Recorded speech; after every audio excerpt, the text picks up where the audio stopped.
Bonjour à toutes et à tous, bienvenue sur la chaîne. Aujourd'hui, j'ai envie de me refaire Stargate. Alors Stargate, pour moi, c'est un film qui m'a vraiment marqué dans les années 90, milieu 90. Ça sort, personne ne sait ce que c'est, on parle d'une porte des étoiles, c'était quasiment inconnu pour tout le monde. J'ai été voir ça au cinéma et j'ai pris une claque sur un film vachement impressionnant au début pour l'époque, avec une porte des étoiles qui deviendra après emblématique, où il y aura des séries qui sortiront, et séries d'ailleurs excellentes, la première Stargate SG-1, même Stargate Atlantis c'est excellent. Donc toute une époque, pour moi Stargate c'est toute une époque quoi.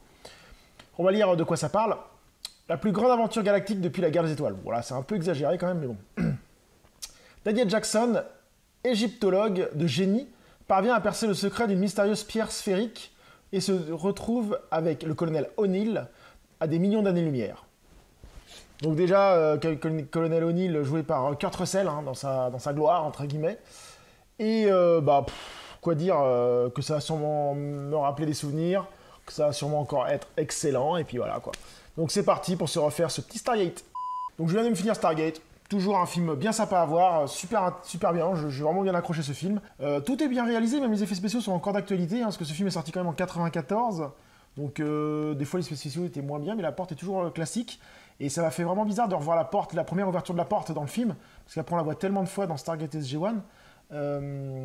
Donc film qui sera entre guillemets, le pilote de la série. Et après la série ça sera un gros succès avec Richard Anderson, là, le mec de MacGyver. Et donc oui, pour revenir au film, donc un film très intéressant qui pose un peu les bases. On sait pas au début où ça va. Ils trouvent une sorte de sphère, ils savent pas trop ce que c'est. Après, ils s'aperçoivent que c'est une porte et ainsi de suite sur la planète distante et tout. Puis après, il y a l'extraterrestre qui arrive avec son armée, tout ça. Non, vraiment bien réalisé avec de l'action bien dosée. Il y a tout là-dedans, de l'action, un petit peu d'humour, bon, très léger, mais ça va bien. Kurt Russell assez charismatique, en Colonel O'Neill. Et puis, Daniel Jackson, là, joué par, comment il s'appelle ce gars-là? C'est James Spader, qui est assez, un petit génie égyptologue, qui est vraiment bien réalisé. Puis avec des personnages secondaires sympas. Non, franchement, on passe un très bon moment à voir ce film. C'est un film qui ne dure pas très longtemps, il dure à peu près 1 heure, 2 heures, je veux dire, 2 heures.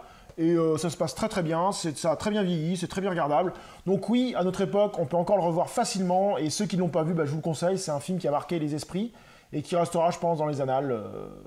Voilà. Donc sur ce, je vous dis à très bientôt sur la chaîne. Salut!